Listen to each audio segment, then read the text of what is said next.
Model helping verbs के अंतर्गत आज हम आपको शेल और नीड दोनों के विषय में बताएंगे। शेल का अर्थ होता है गा गी गे और नीड का अर्थ होता है आवश्यकता है, और नोट का यूज़ करेंगे तो आवश्यकता नहीं इसका अर्थ हो जाएगा। टू मेक ए सजेशन, सुझाव के लिए। पहला है शेल वी स्टडी इंग्लिश, क्या हम अंग्रेजी पढ़ें। दूसरा है शेल आई गो नाउ, क्या मैं अब जाऊँ। तो ये दोनों ही सुझाव वाले वाक्य हैं।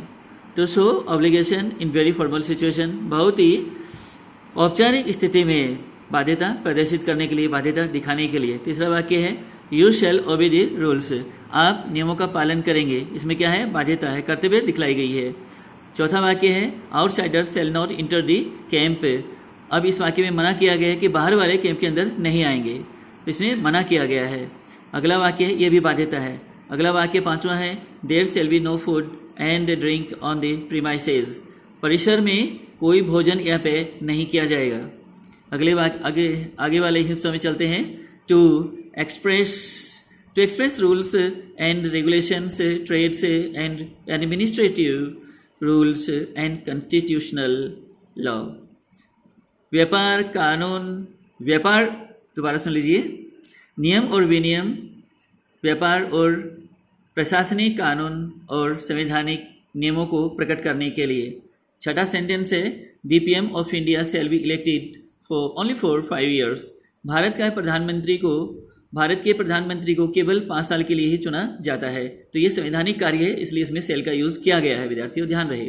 सातवां सेंटेंस है you shall be punished due to late arrival of school, विद्यालय में देरी से आने के कारण आपको सजा दी जाएगी। ये क्या है, थ्रेट है, धमकी है विद्यार्थियों। तो धमकी जहाँ दी जाती है वहाँ हम सेल का यूज़ करेंगे, ध्यान रहे।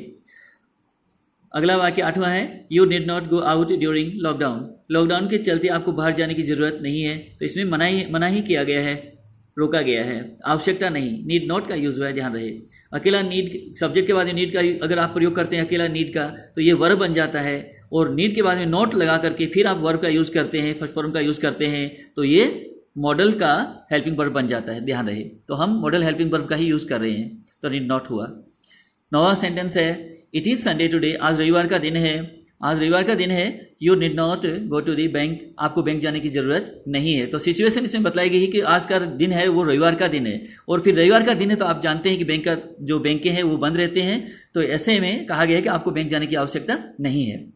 तो अगला वाक्य है विद्यार्थियों, 10वां है आई हैव हैड डिनर, मैंने डिनर खा लिया है, मैंने डिनर ले लिया है, खा लिया है। Therefore he need not fetch food, इसलिए उसे भोजन लाने की आवश्यकता नहीं है। तो इसमें नहीं, आवश्यकता नहीं के रूप में कहा गया है कि उसे भोजन लाने की आवश्यकता नहीं है। अगला वाक्य है कि he shall not enter the class with no permission, बिना अनुमति के वह कक्षा में नहीं आएगा। तो ये क्या है, कमांड है, आदेश दिया गया है उसको। अगला वाक्य है विद्यार्थियों, अगला वाक्य है 12वां you shall have a new dress tomorrow, कल आपको एक नई पोशाक दी जाएगी। तो ये क्या है, वचन किया गया है, वादा किया गया उसके साथ में, तो वादा भी शैल में आता है, ध्यान रहे। अगला 13वां सेंटेंस है late comers shall be beaten, देरी से आने वाले को पीटा जाएगा। तो ये क्या है, धमकी है, थ्रेट है विद्यार्थियों। आज के लिए बस इतना ही।